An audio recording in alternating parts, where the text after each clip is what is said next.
What if the secret to building homes that last 100 years was hiding in plain sight? Modern houses are falling apart faster than ever, but homes built a century ago are still standing strong.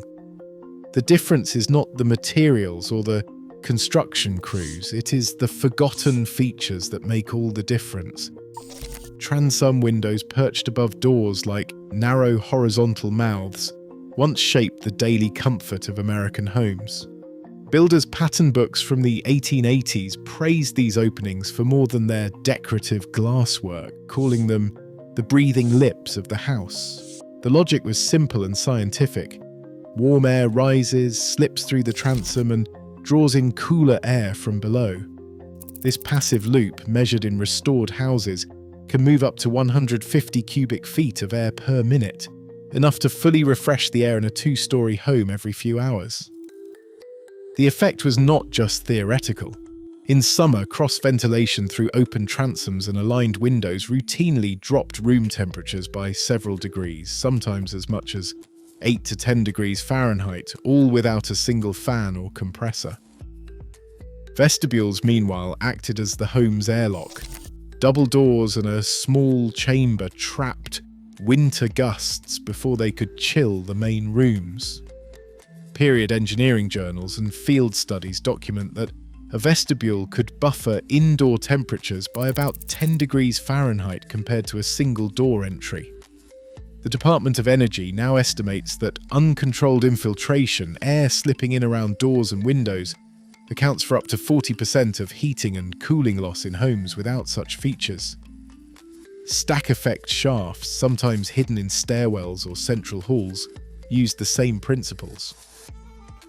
The University of Oregon's airflow equation, still cited in building science today, confirms that a 20-foot vertical shaft with modest openings can sustain a steady, predictable draw of fresh air. These features were not the result of guesswork or nostalgia. As one architectural historian puts it, the old builders understood physics better than most modern architects. They designed for AIR flow, not just for looks. The payoff was measurable: less mold, fewer drafts, and a dramatic reduction in the load placed on any mechanical system that might later be added. Where these features vanished, the burden shifted to the furnace, the air conditioner, and ultimately the homeowner's wallet. Root cellars dug deep into the ground and lined with stone or brick were more than a nod to tradition.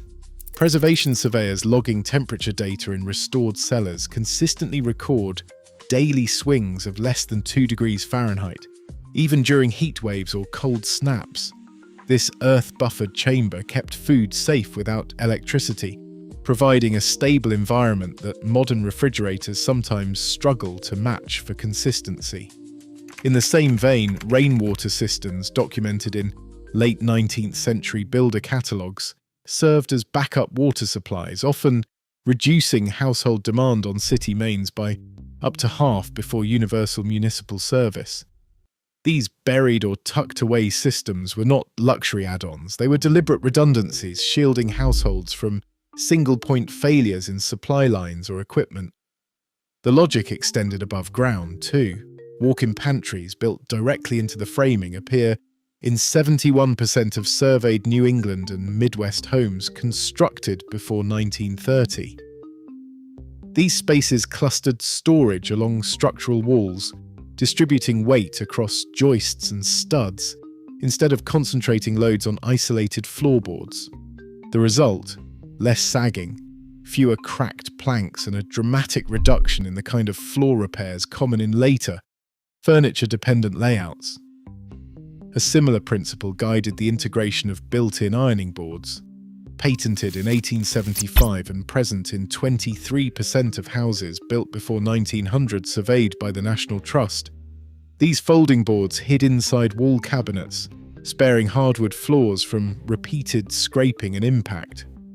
Protected storage and redundant systems were not afterthoughts. They were engineered into the house as a form of risk management.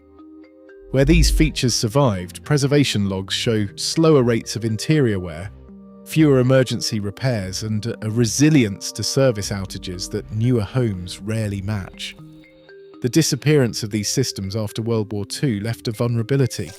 When a single system fails, the modern house has no backup. For a century, buried cellars and stowed boards quietly absorbed shocks that would otherwise have become costly crises. Daily life in a pre-1940 house often moved along invisible rails, with systems built to minimize unnecessary steps, strain, and damage. Speaking tubes were found in 52% of Boston's historic townhouses and in nearly half of large homes surveyed in Manhattan. They let voices travel between floors without anyone setting foot on the stairs. Preservation surveyors note that over decades, this simple channel cut stair traffic by a quarter, easing the wear that leads to loose treads and split balusters. Dumbwaiters were present in 44% of multi-story homes from the same era. They took the burden of laundry, groceries, and firewood off both people and the structure. In a typical 4-person household, a dumbwaiter eliminated up to 20 stair crossings a day, meaning fewer impacts, less cumulative stress, and longer-lived framing. Seasonal adaptation was equally deliberate. Dutch doors, first patented in 1875 and still present in over 40% of surveyed farmhouses, allowed fresh air to circulate while keeping out rain and animals.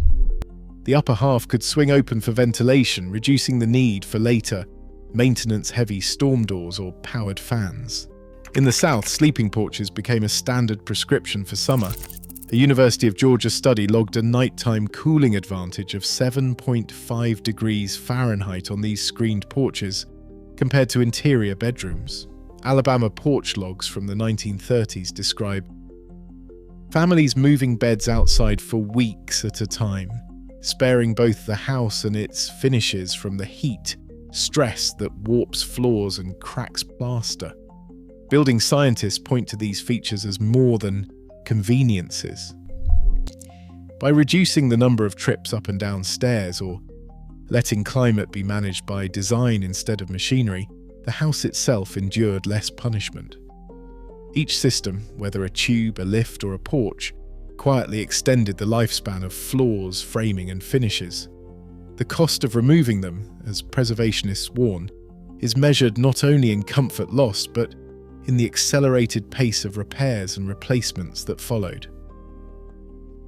Levitt & Sons, the most prolific builder of the post-war era, treated home construction as an exercise in industrial efficiency.